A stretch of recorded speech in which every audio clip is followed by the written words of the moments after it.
Beautiful, rich, famous, and successful women are sometimes very unhappy in their personal lives. Just think of the story of the Turkish arabesque performer Belgin Sarılmışır, known under the pseudonym Bergen. The most famous woman in Turkey, famous all over the world, was tortured by her husband for many years. He beat her, disfigured her face with acid, and finally shot her. Our heroine today is Ecuadorian performer, television actress, music producer, and lingerie designer Edith Rosario Bermeo Cisneros, better known as Sharon La Hechicera, or simply Sharon. With her own hard work, perseverance, and talent, she has reached heights that one could only dream of, becoming one of the top stars of Ecuador and Latin America in general. Sharon dreamed of simple female happiness, family comfort, and a quiet harbor where she could return every evening and just be herself. But the man she loved, her husband and the father of her child, saw in her only an inexhaustible source of finances for his trouble-free and carefree life. It was this man who eventually became the culprit of the death of the nation's favorite in 2015. But despite the wide publicity, the final point in this high-profile case has not been put to this day. Sharon La Hechicera, biography, early years.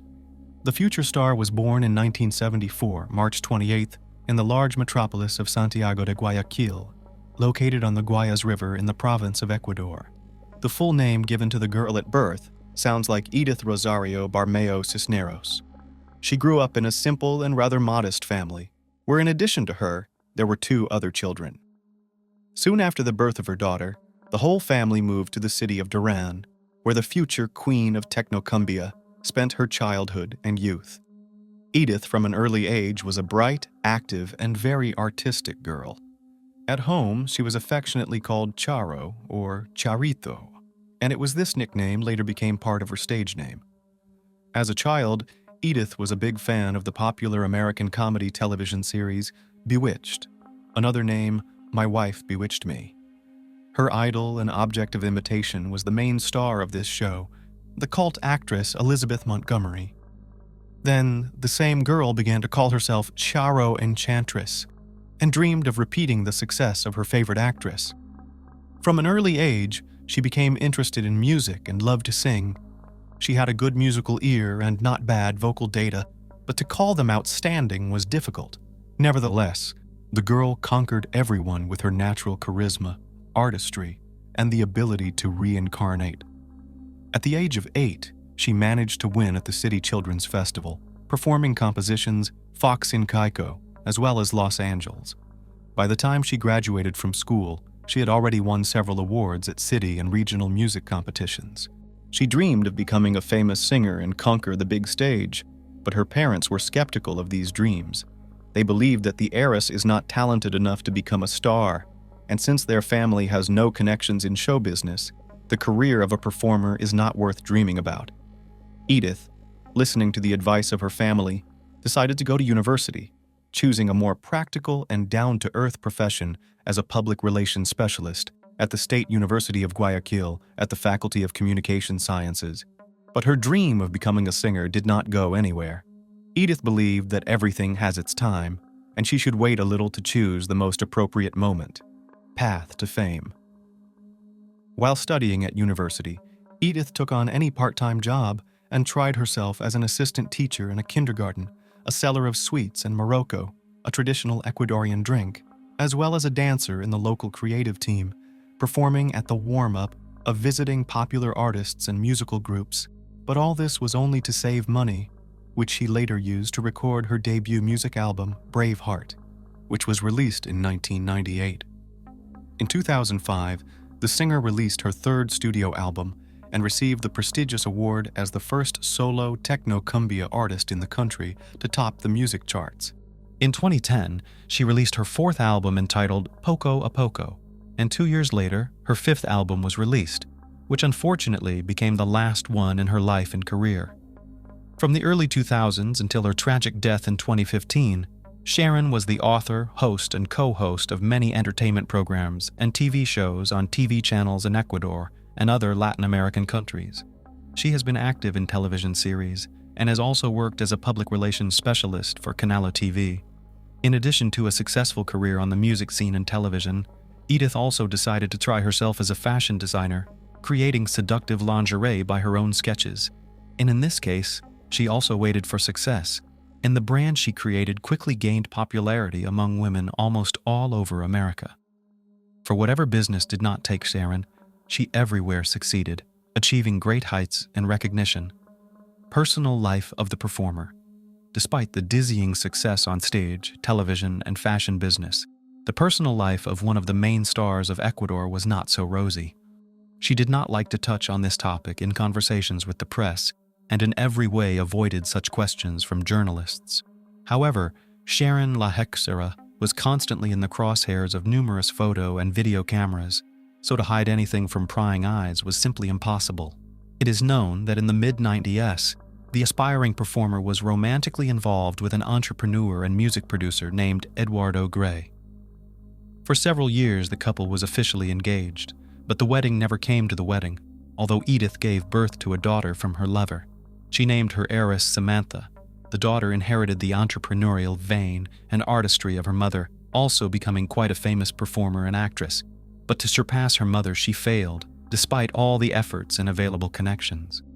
Soon after parting with Eduardo, Sharon spun a new romance.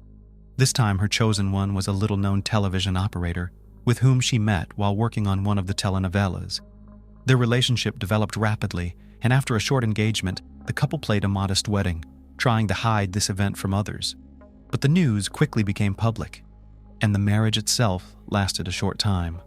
About the reasons for the sudden divorce of the performer preferred to keep silent. Later on, the artist had romantic relationships with a famous impresario named Pedro Francisco, then with a young dancer from the show ballet who performed with her on stage, as well as with some of her star colleagues.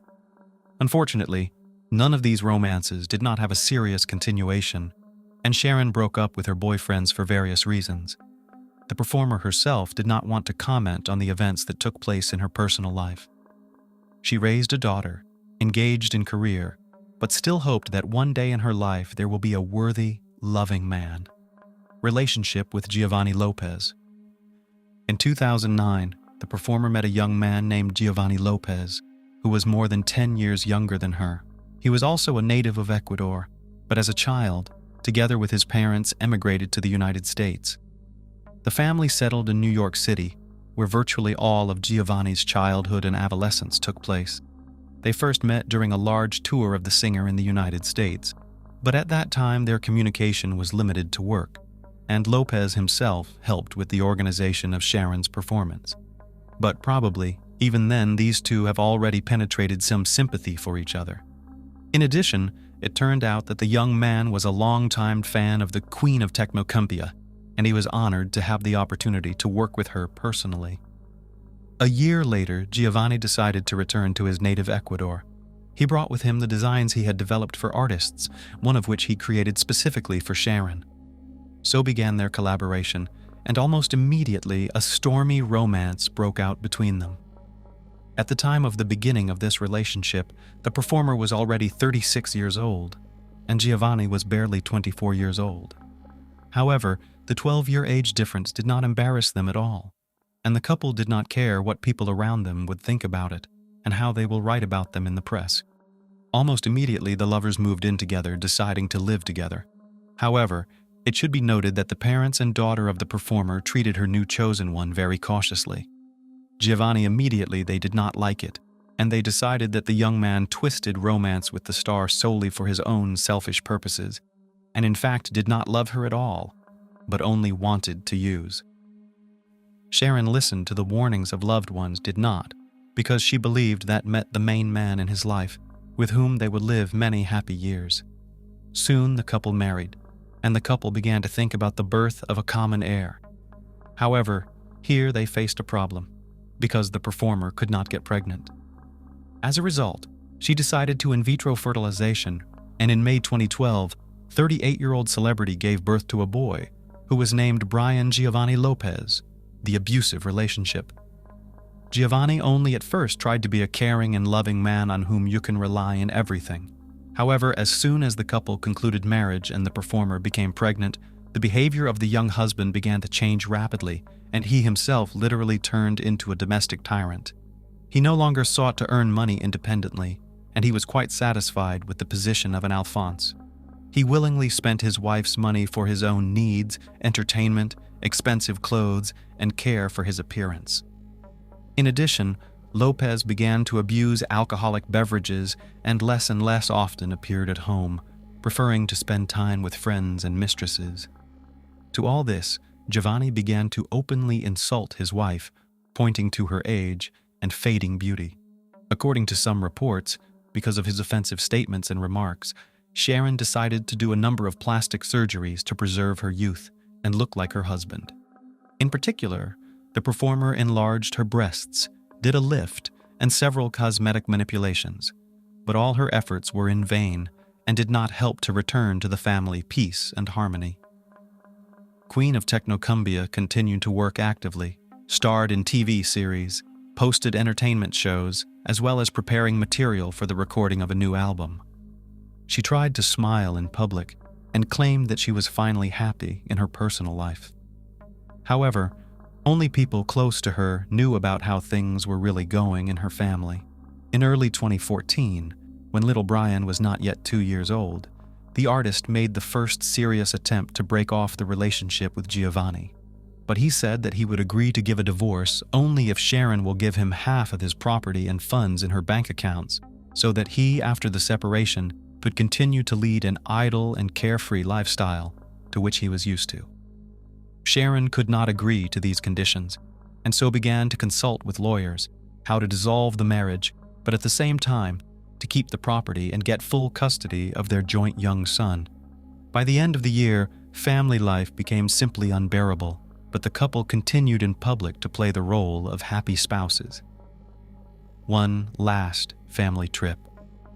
On the eve of the New Year 2015, the performer gave a number of festive concerts and also starred together with her star colleagues in several dedicated Christmas and New Year's events. After that, exhausted by work, the young woman decided to arrange a small vacation and go with friends, husband, and son to the warm coast to relax a little, try to gather her thoughts, and decide what to do next. On the evening of January 3rd, 2015, the whole company decided to make the return trip. Since the journey was going to be long and they were traveling by car, the friends decided to follow each other and be in constant contact in case someone needed help. They decided to coordinate all the stops on the way in advance. Sharon had to drive the car that evening because her husband had been drinking alcoholic beverages all day.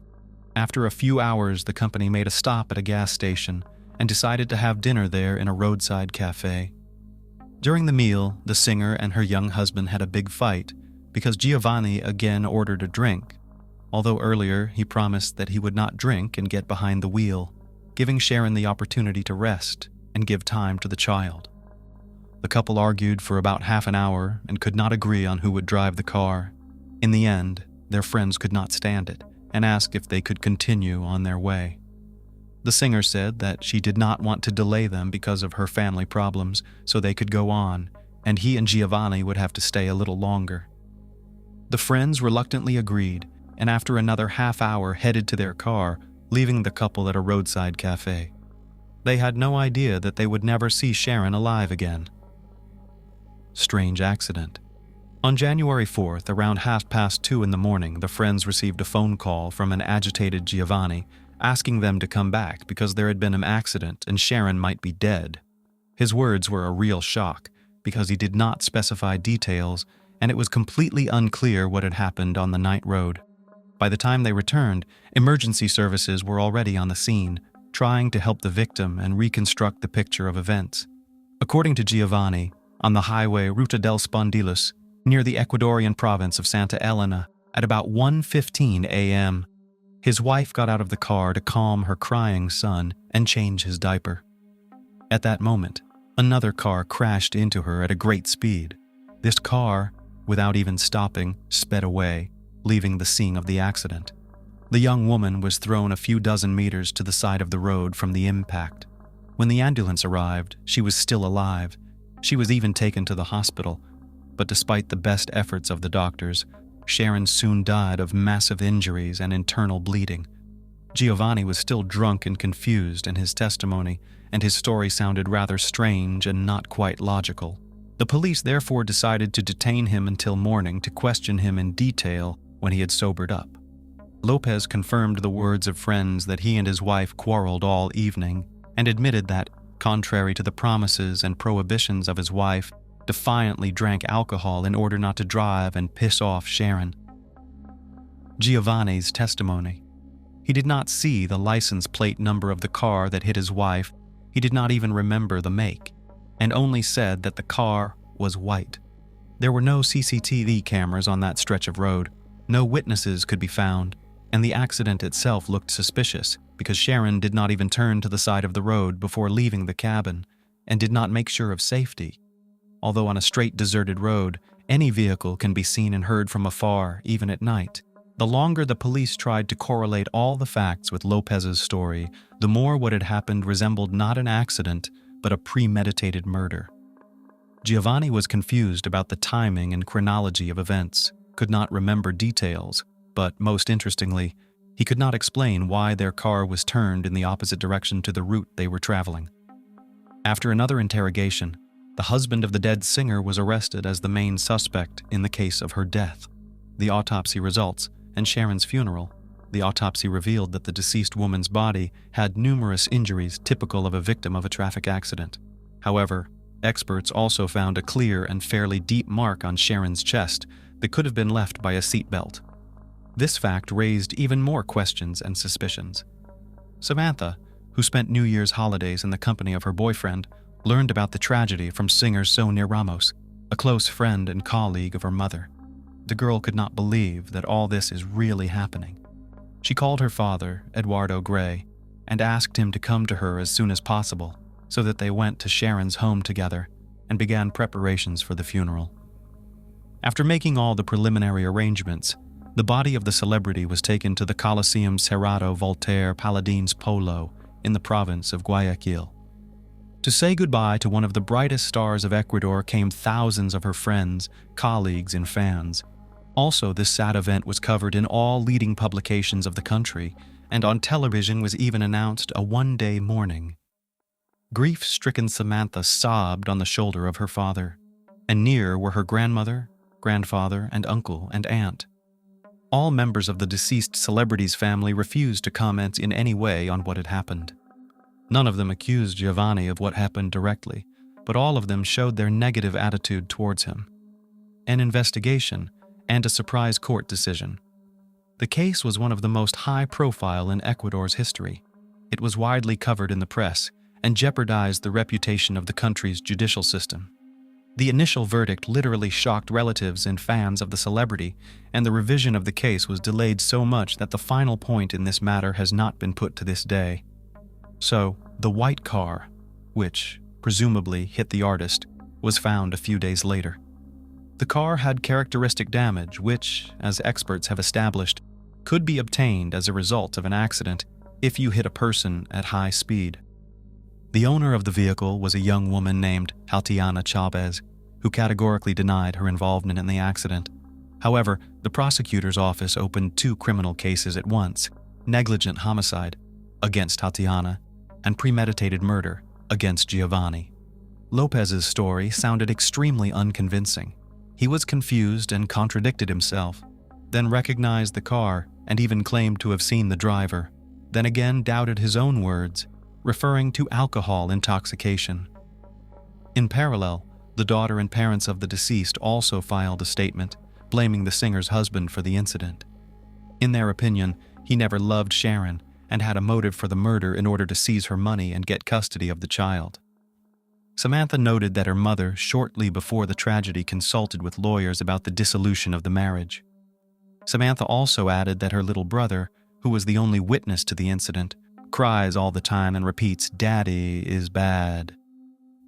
However, they did not involve the child as a witness in order not to cause the boy even more psychological trauma. After a detailed reconstruction of the events of that evening, Tatiana was ruled out as a suspect. By comparing the times and places where Tatiana had been seen before and after the accident, it was determined that she could not have been physically near the accident site at that time, and her car had been damaged in another accident. The other car was soon found to be the one that was found to have hit Sharon. The owner, Luis Correo, who had been driving that night, was arrested. By that time, he had already managed to replace the broken headlight and repair other body damage. But experts were able to establish that at the scene of the accident were found shards of glass from his car. Luis himself admitted to everything and said that Sharon literally fell under the wheels of his car, and he was so scared of what happened that he just drove away. In June 2015, Geovanny was found guilty of manslaughter of his wife. Experts proved that the injury on the woman's chest from the seat belt was caused by her trying to protect herself before her husband pushed her out of the car, right under the wheels of another car. However, the court verdict shocked Sharon's relatives and fans because her killer was only given 3 years. A retrial and attempts to appeal the new verdict. Such a lenient sentence caused a storm of excitement in the media and provoked a lot of protests across the country. People demanded fair punishment for the murderer of the star and national favorite. Already in July of the same year, the judges involved in the case were suspended and subsequently dismissed. The new judicial staff canceled the previous verdict, arguing that a number of administrative and bureaucratic mistakes had been made. All attempts by the defense lawyers to challenge the reversal of the verdict were unsuccessful. Luis Correo was cleared of responsibility for the singer's death, but he was still charged with fleeing the scene and attempting to conceal evidence. But Geovanny López was brought to every court session under heavy security in order to avoid attacks on him fans of Sharon. In October 2015, the husband of the singer was found guilty of her death and sentenced to 26 years in prison. The court also took into account the evidence provided by Samantha evidence of Geovanny's cruel treatment of her mother, as well as the fact that he blackmailed his wife, demanding from her a fabulous sum for consent to divorce. A few months later, 2 appeals were filed at once. The prosecution demanded to increase the term to the maximum, 35 years, and the lawyers insisted on the illegality of the new sentence.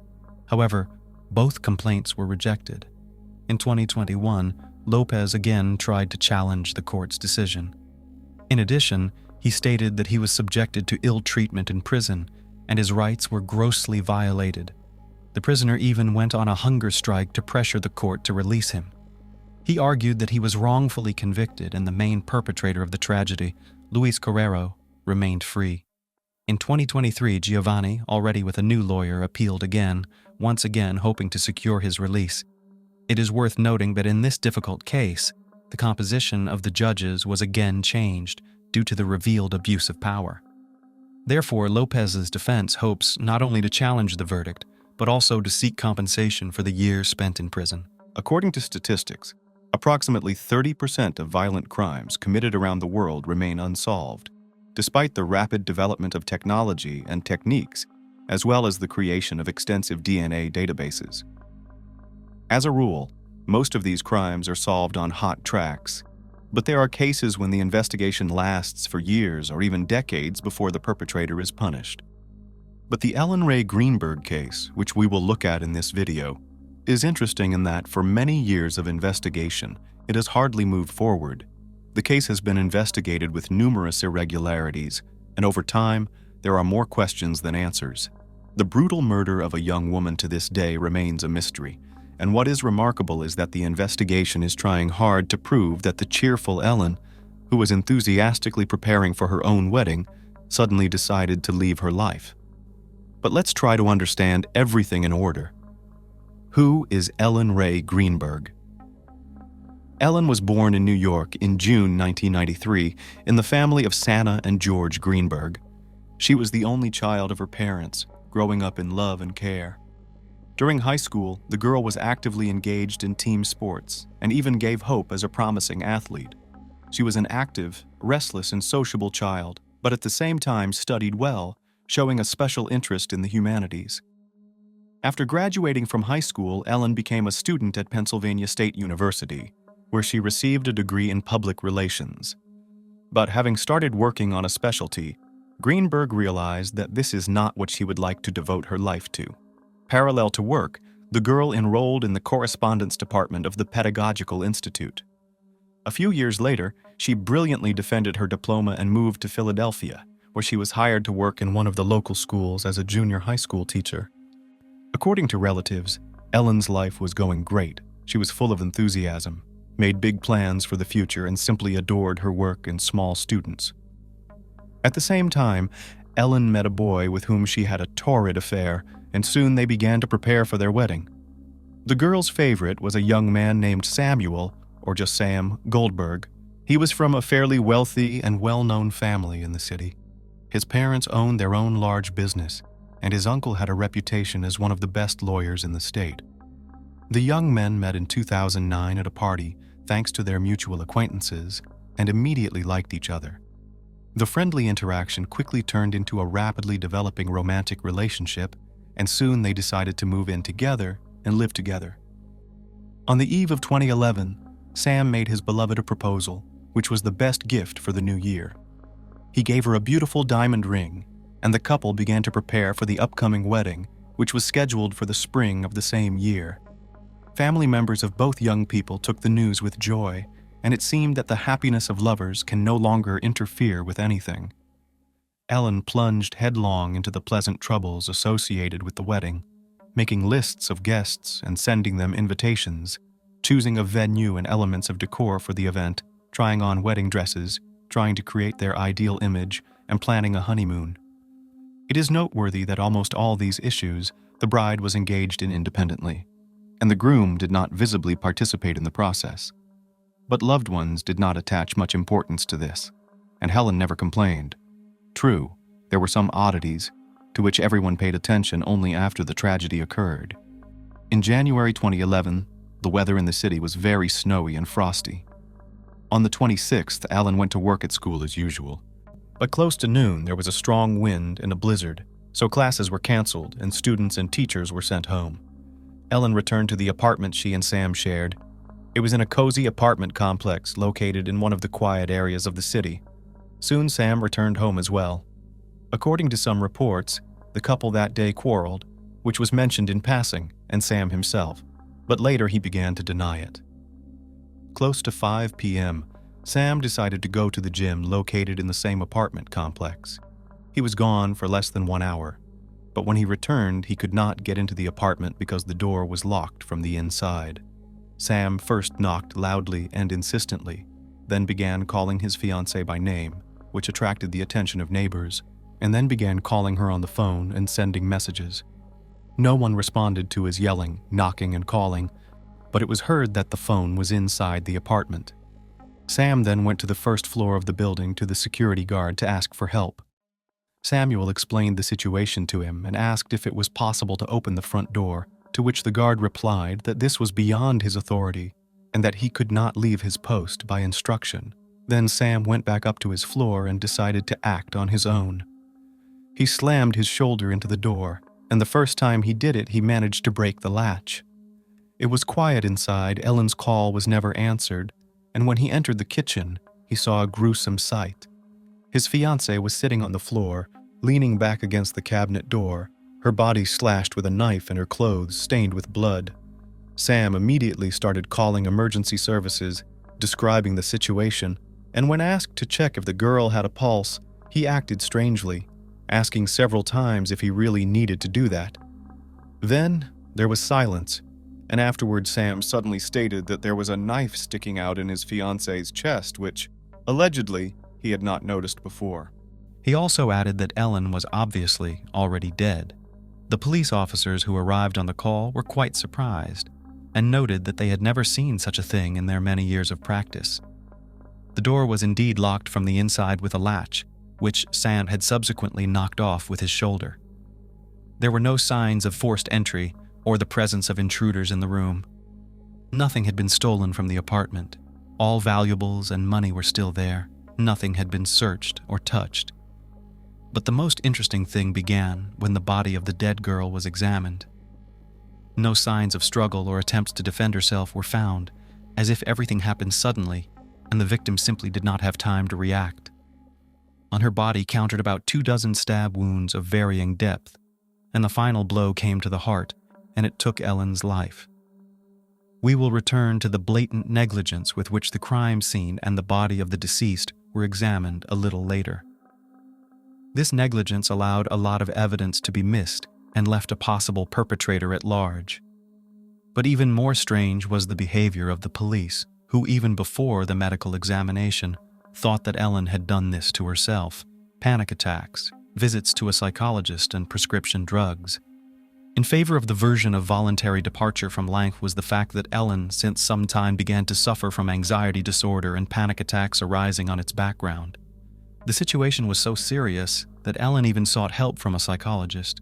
Close, she tried not to complain, so as not to worry them, and relatives in turn associated changes in Ellen's behavior with stress and excitement before the wedding. However, the specialist who worked with Ellen prescribed her 2 medications, which she took regularly to combat her anxiety. As the psychologist himself would later report, neither of these drugs, neither together nor separately, could in any way aggravate Ellen's mental state and cause thoughts of death. The specialist also noted that despite her anxiety, the patient never had such thoughts. In addition, Ellen's friends and colleagues noticed that after she and Sam started living together, her behavior began to change.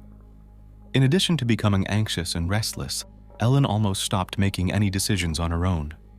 In every situation, Ellen would say that she needed to discuss it with her fiancé, that she couldn't give an answer without consulting him. Similar oddities noticed, and parents of the deceased, but every time her daughter tried to complain to them about her difficult emotional state, she added that Sam had nothing to do with it. And 3 weeks before the tragedy, Ellen told her mother that she wanted to quit school, drop everything, and return to her parents' house. Her mother was very surprised at her daughter's words, but assured her that she could return home at any time, and her parents would accept her without question. However, Ellen never brought up the subject again. Later, it was hypothesized that after the couple moved in together, Sam began to show violence towards his fiancée, and she was scared, afraid to tell anyone about it. The psychologist Ellen consulted did not confirm or deny this version, but noted that Ellen had difficulty articulating and expressing what she was experiencing and what was bothering her. It was as if she wanted to share something important, but the fear was stronger than that. Oddities and inconsistencies in the case. This unusual case from the very beginning raised a lot of questions, but most interestingly, no one even tried to find answers to them. The carelessness with which the examination of the crime scene and the body was conducted, as well as the expertise, is simply astounding. Many circumstances, facts, and evidence were simply ignored and irretrievably lost, and without them it was impossible to restore the full picture of the incident. To begin with, on the hands of the victim, was not found typical for self-defense injuries, which means that the girl was not trying to defend herself. But at the same time, on her body revealed numerous hematomas, which, judging by the degree of healing she received several weeks ago. The fiancé explained that these are most likely the consequences from playing team sports. However, Ellen's parents assured that their daughter had not visited gyms and playgrounds for a very long time because of the workload at work, as well as active preparations for the wedding. No suicide message was found. Ellen looked like a victim of a brutal massacre, but despite this, almost immediately a version of voluntary departure from life was voiced. Moreover, there were food, spices, and a cutting board on the table in the kitchen. So, according to the logic of the investigators, Ellen started to cook dinner, but suddenly changed her mind and decided to cut herself to death with a knife. Further, as I have already noted, on the body of the victim counted 24 penetrating wounds of varying depth, and forensic examinations showed that 10 of them were inflicted from the back, so if the girl was attacked from behind, and some of them were serious enough, and if they did not kill Ellen immediately, then certainly deprived her of the ability to move and resist. It is simply impossible to inflict such injuries on oneself, and then to stick a knife into one's heart to the hilt, and this caused medical experts to doubt the originally announced cause of death. However, despite this conclusion, the investigation continued to insist on the previous version and refused to initiate criminal proceedings. The main argument was the absence of traces of strangers in the apartment, as well as the absence of signs of self-defense. By the way, there were also some doubts about the possibility of penetration into the apartment, because the latch on the inner part of the door was also very peculiar. It could be closed from the outside, but not completely. If the latch had been closed from the inside all the way, it would have been impossible to break it out with a single blow of the shoulder without damaging the doorway. But, judging by the nature of the damage, it was only partially closed, and it could have been done from outside the door. Although the victim's spouse or partner is usually the prime suspect in such cases, Sam has always remained above suspicion. No charges were brought against him, and it was only on the day of the incident that he was interviewed at the station in the presence of his uncle, who, as already mentioned, was a well-known and influential lawyer. Moreover, the whole picture and sequence of events of that day was reconstructed only according to the words of Sam Goldberg, who at times was confused in his own testimony, but wrote everything off as stress. Neighbors confirmed only that they heard the knocking and screaming of a guy who could not get into the apartment and called his fiancée, but that's all. Sam further claimed during his testimony that he went to the security guard for help, and the guard went upstairs with him and saw him kicking down the door. But the guard denied this information, saying that he had not left his post. Strangely enough, but the investigation did not return to this issue, considering this detail irrelevant. A recording from only one surveillance camera leading to the gym was also checked. It shows Sam walking towards the gym and then walking back. But in the interval between these two events, he could well have gone out through another passage and then returned to the gym in the same way. However, his alibi was not checked, and possible witnesses who could confirm that he had been working out or deny it were not even looked for. Sam did not call the police until an hour later, after he found the door locked and his fiancée unresponsive to knocking and shouting. In addition, the officer who took the call noted that Sam was acting strangely. Despite the fact that he was screaming and wailing, the specialist thought that it was a feigned panic because Samuel was calm enough to answer questions and his voice was not shaking. When he was asked to start resuscitative measures, he first doubted the need to do so, then quieted down, and then, and after all, reported about a knife sticking out of his girlfriend's chest, which earlier he allegedly did not notice. It is noteworthy that before calling the police, the guy called his parents and his lawyer uncle, who arrived at the apartment before the police. To the station to testify, as already mentioned, Sam also went together with his uncle. In addition, the next day Sam went back to the sealed apartment with the same uncle to get some personal belongings and took out all of Ellen's gadgets. They took 2 laptops, a phone, and a tablet of the deceased. When the investigation suddenly decided to check these devices a few days later, it turned out that the search queries included topics related to voluntary demise. The police officers who arrived at the scene made only a cursory examination of the scene and concluded that Ellen had taken her own life. Subsequently, despite the emergence of new details, they refused to change their verdict. The order of the wounds could not be established, but it is certain that the final blow was a blow to the heart. The medical examiner who conducted the autopsy found all this very strange, and he decided to conduct his own additional investigation, sending a sample of the spine of the deceased to a highly specialized specialist who could give a conclusion regarding the integrity of the spinal cord.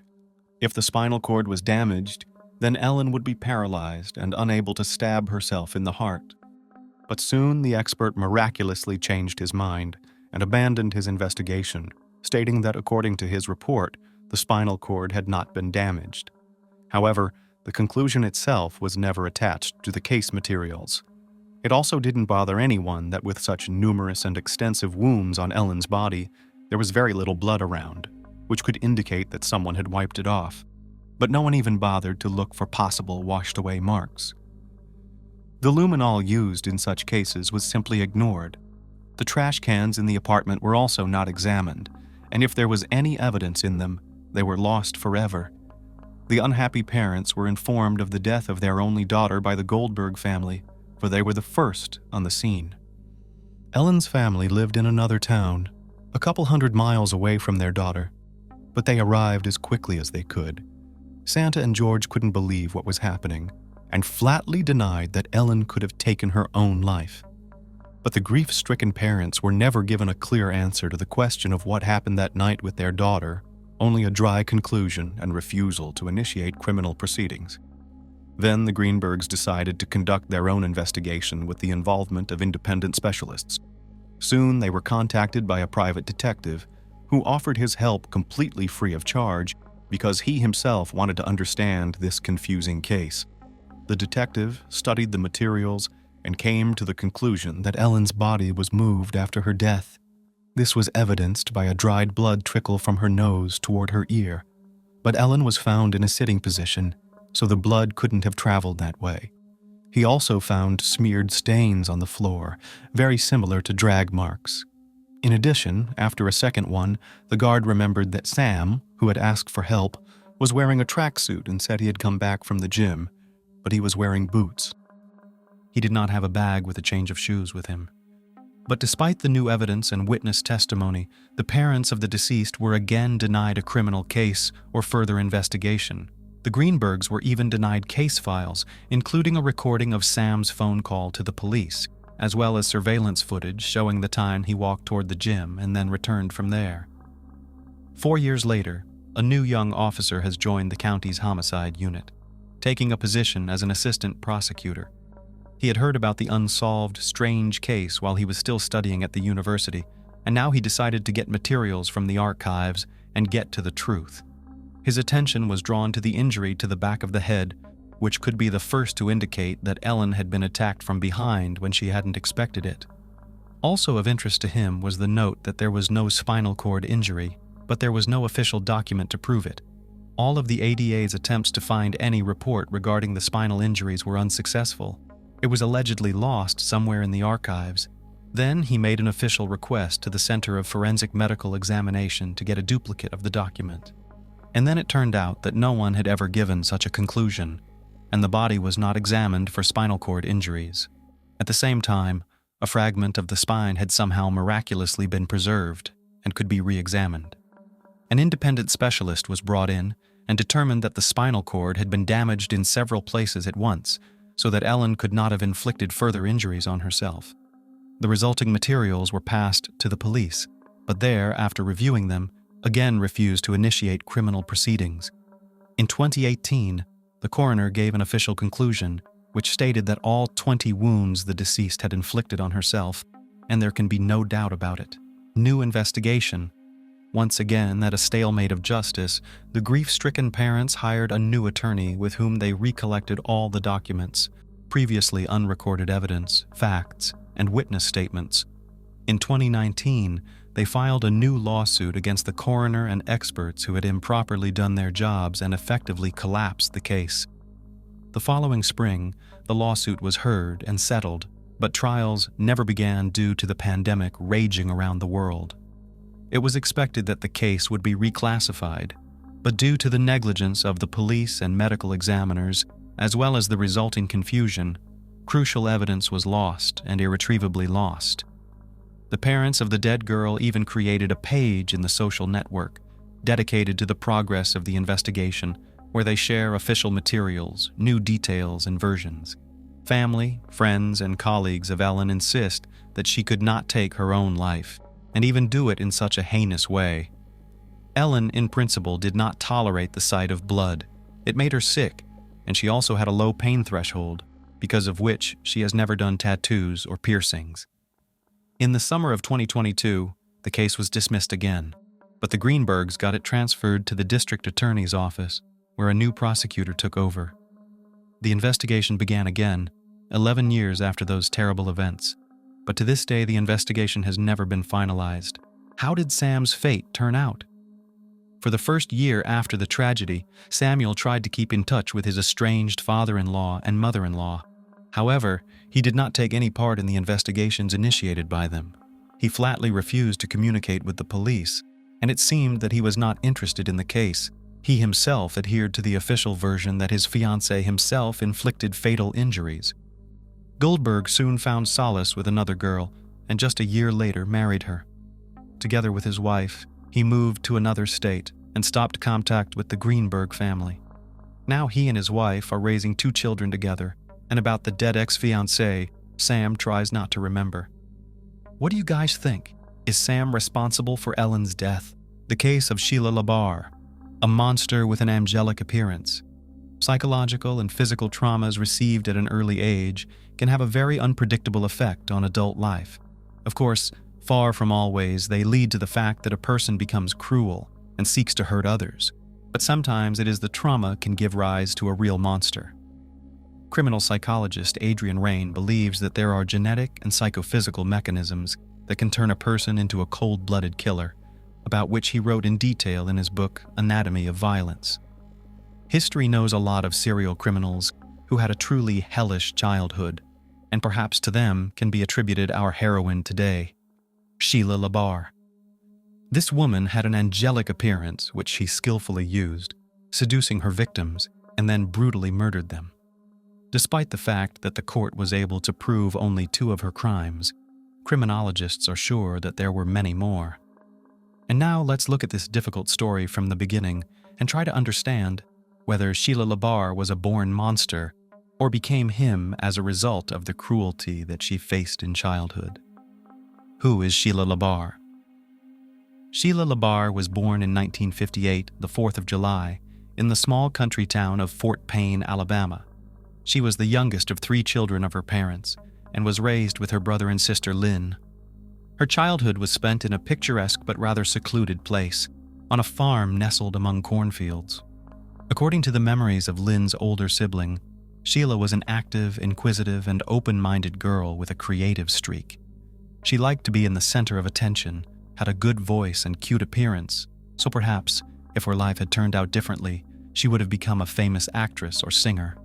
But instead of bright posters, her name decorated the pages of criminal chronicles. The unimaginable cruelty of her father. The head of the family, Manuel Bailey, for many years suffered from alcohol addiction, although it would be more accurate to say that his addiction suffered from his entire family. He often went on binges, turning into a real beast who enjoyed abusing his wife and children. He insulted and humiliated them, beat them with anything that came to hand, could throw everyone out in the middle of the night in a downpour or frost, and locked himself in the house, not letting anyone inside. Mothers, daughters, and sons often had to spend the night in a barn or in the open air in the field. One day, when Manuel was once again in a drunken rage, he began throwing dishes and other objects at his family members. The mother tried to cover the children as best she could, but one of the flower pots thrown by her husband hit her youngest daughter Sheila in the head. Sheila suffered a serious concussion and a lifelong scar on her temple, which she painstakingly covered with her hair. But not even the insults and beatings were the worst thing that the sisters had to endure in their parents' home. According to the memories of Sheila and Lynn, Manuel from an early age forcibly inclined them to intimacy. The mother may have been aware of what was going on, but the subject was never broached. However, despite the nightmare at home, Sheila did well enough in school. She dreamed of leaving the farm as soon as possible and go to conquer the big city. The girl was quite ambitious and determined. She passionately wanted to realize her childhood dream in life and become an actress or pop singer. And she had everything for this: charisma, bright appearance, and a beautiful voice, adulthood, first marriage. Barely Sheila was 18 years old. She left her parents' home, but adult life was not so joyful.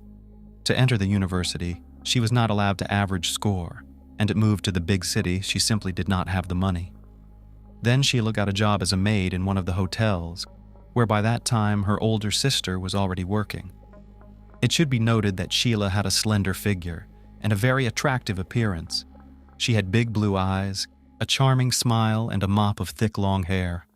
She was surrounded by attention from men, and over time she learned to use it and manipulate her suitors.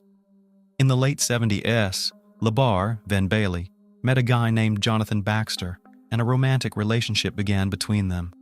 Jonathan was not yet 20 years old at the time, but he already had a young daughter from a previous relationship. However, the child did not become a hindrance, and soon the couple got married. However, this marriage lasted only a few months and collapsed after Jonathan learned that the young wife abused his daughter while he disappeared at work.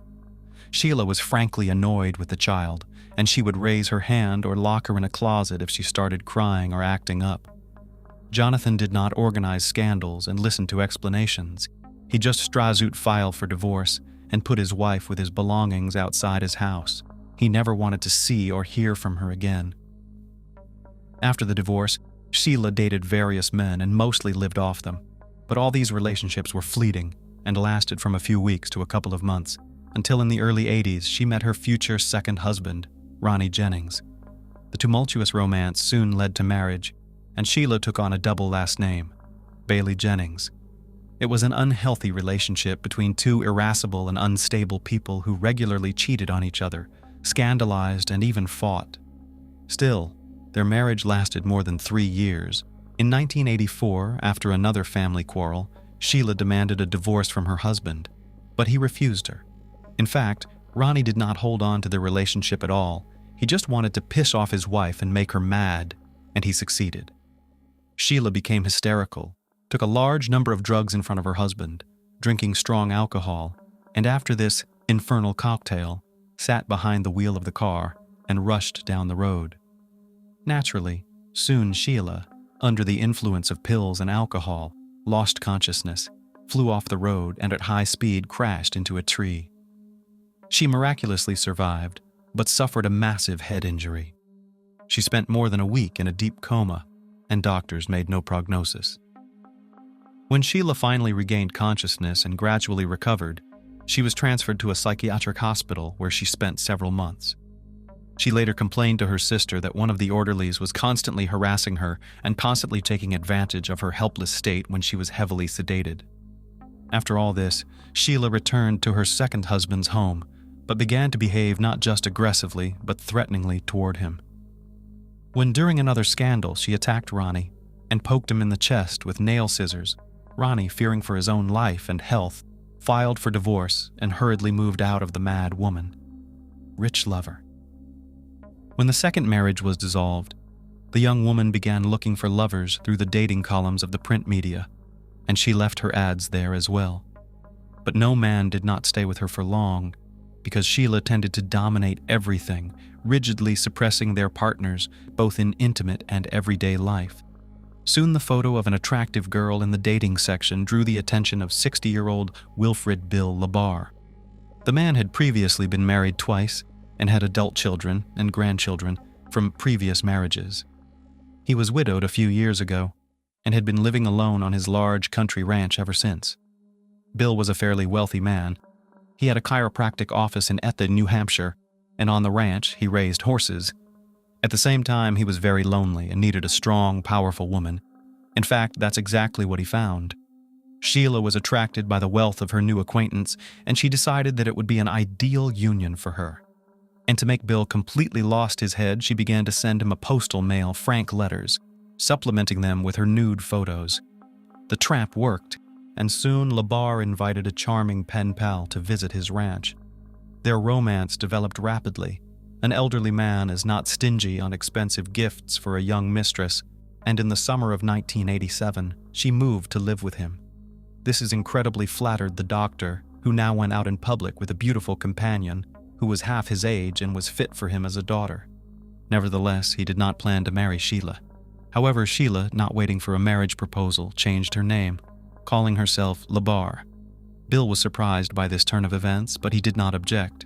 Sheila began to interfere in all the affairs of her elderly lover, starting to control his business, finances, and disposition of his property. In addition, Bill was getting older and could not satisfy the intimate needs of a young woman. Then, according to Sheila herself, he allowed her to meet other men, whom she often brought directly to their home. One of Sheila's regular lovers, closer to the mid-90s, was a Jamaican national named Wayne Ennis. He was much younger than Sheila and was initially hired as an au pair on the ranch, but soon the young man, with Bill's consent, which was probably given under pressure from Sheila, moved to live in the owner's house. In 1995, Sheila and Wayne officially legalized their relationship, and the spouse considered that from now on, he would be her only man. But soon he realized that he was wrong, because his wife continued to meet with different men. Wayne was not satisfied with this, and one day he jumped with fists on Sheila and her next lover, causing them bodily harm. Accustomed to being dominated, Sheila for the first time didn't know how to deal with her third husband, who got into a fight every time a rival appeared on the horizon.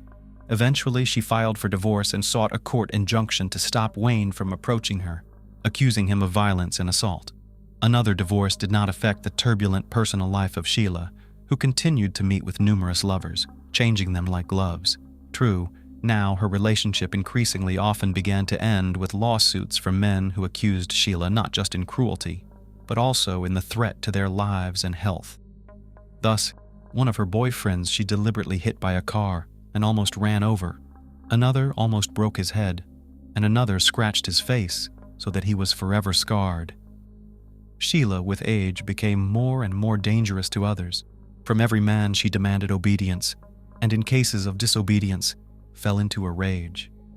In 2000, at the age of 74, Bill Labar died of heart failure. Although doctors and police officers did not see a criminal trail in the death of an elderly man, his family members were convinced that Sheila had something to do with it. In their opinion, she had been poisoning Bill little by little for years and literally drove him into the light. Despite the fact that Bill and Sheila were never officially married, Sheila, according to the will, became the sole heiress of all his property. The relatives tried to challenge this through the courts, but never got anywhere.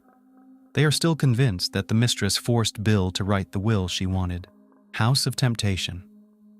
After Bill's death, as I have already mentioned, all his property came under Sheila's complete control.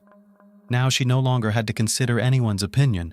She could do whatever she wanted with the estate she had inherited. She herself called her home a place of seduction and pleasure, where there were no inhibitions.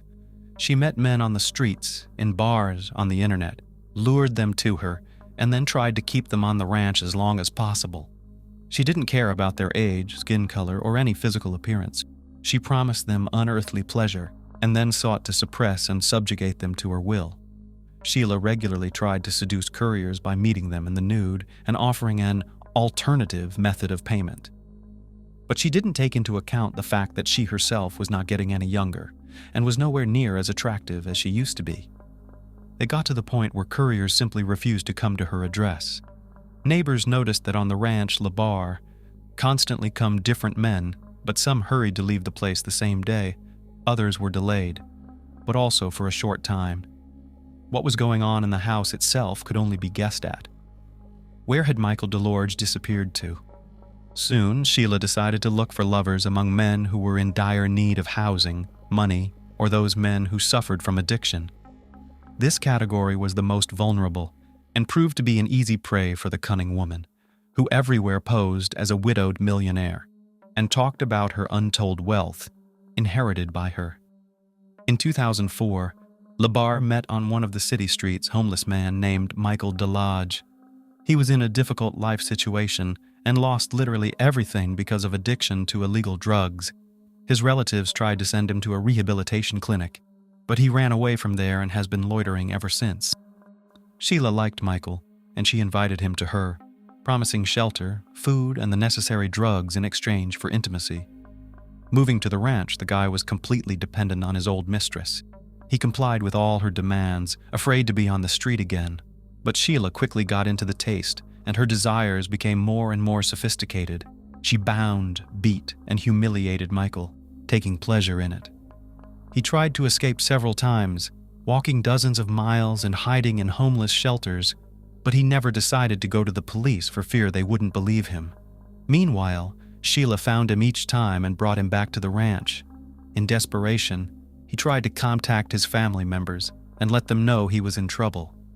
His loved ones immediately responded to this disturbing news, but it was too late. In October 2005, Michael DeLorge disappeared without a trace. When his family contacted Sheila directly, she stated that she and Michael had broken up.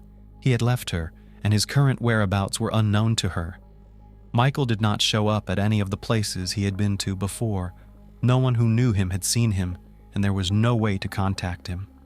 Contacting the police was fruitless, and Labar remained beyond suspicion, trusting Kenny County. Sheila's tales of her exorbitant wealth were greatly exaggerated, and the house and automobile had to be maintained, so she was forced to get a job. Naturally, Sheila chose an occupation to her liking. She became an operator of internet phone services. Since she had a truly enchanting voice, men fell for the bait and offered to meet her in person.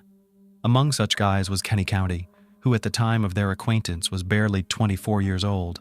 The young man was attractive in appearance, very good-natured and open. However, he had a low IQ level, due to which he was very gullible. This was exactly the kind of guy Labar was looking for. Kenny was very close to his mother, on whom he actually depended, but Sheila, with the help of clever manipulations, managed to break this connection and literally lure Kenny to herself. She made him an unforgettable night of love and promised that they would be like this all the time. The young man decided that he had met the woman of his dreams, about which he informed his relatives, and then moved to live in Sheila's house. But soon Sheila showed the guy her true face, having arranged for him a real torture room in one of the rooms. Each time, intimacy inevitably turned into a brutal beating or something worse. Kenny's body was covered with bruises, abrasions, scratches, cuts, and burn marks. But he could not leave the house of the mistress who had completely subjugated his will. Sheila did not allow him to see and communicate with his loved ones, and his family could only guess what was happening to Kenny. The first alarm was raised by neighbors who periodically noticed the guy and were horrified by his sickly appearance. A few days before his disappearance, a local store clerk took a picture of the young man on her cell phone camera, and later this picture was attached to the case file in court. In the photo, Kenny's condition could be described as deplorable. He was very thin, there were huge bruises under his eye and on his cheek, and his nose was probably broken. Judging by the degree of healing, all these injuries had been inflicted at different times, which suggested that the guy had been brutally beaten for a long time. The contents of his cart were also alarming. He rolled 2 large canisters of fuel to the cash register, as it later turned out, for his own cremation. The store employees were so puzzled and even frightened by the guy's appearance that they decided to report him to the police for possible domestic violence. But this time, Sheila managed to get away with it, and they could not charge her with anything. Soon Kenny stopped contacting his family altogether, and when his worried mother arrived at Labar's house, the owner behaved aggressively and advised to leave Kenny alone. All subsequent attempts ended similarly, at which point Kenny County's family filed a missing persons report with the police, indicating that he may be being held forcibly at the country ranch, a home crematorium, and gruesome findings. When police arrived at Sheila's home, she claimed that the young man no longer lived with her, and claimed that Kenny had run away because his mother, whom he was allegedly terrified of, began visiting them frequently.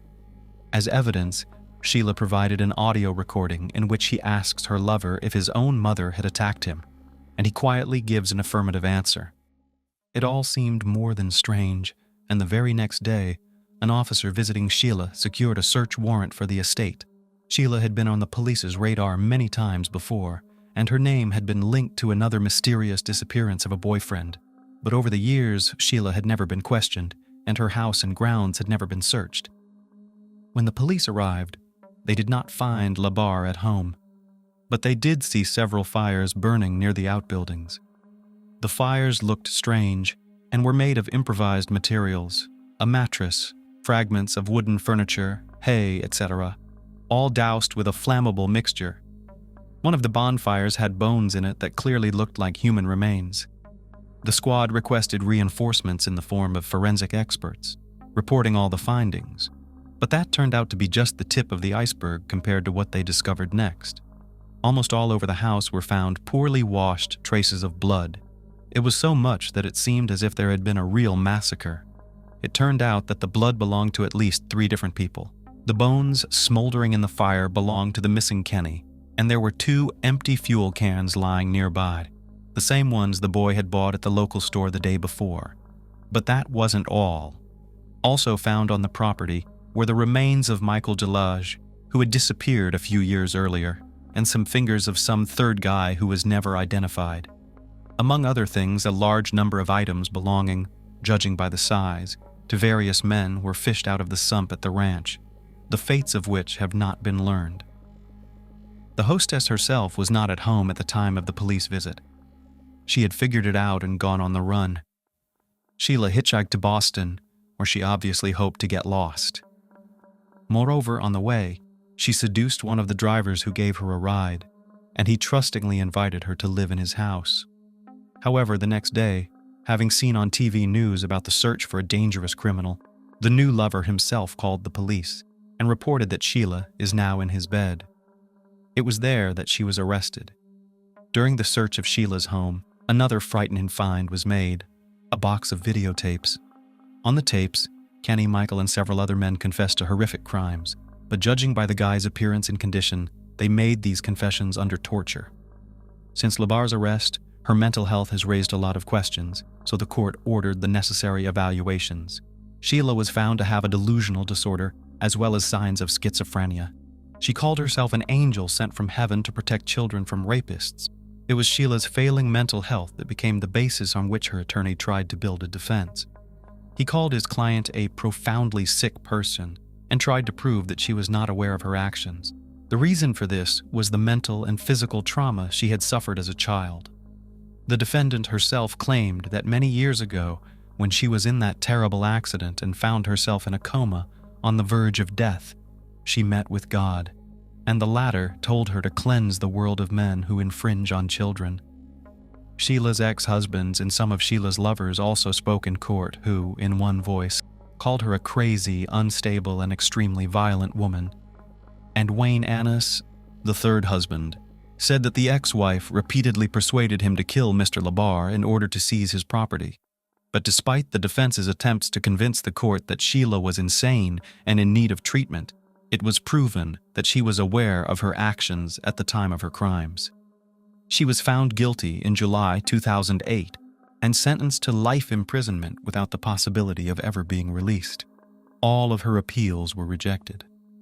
Sheila is now serving her sentence in Florida at Homestead Correctional Facility.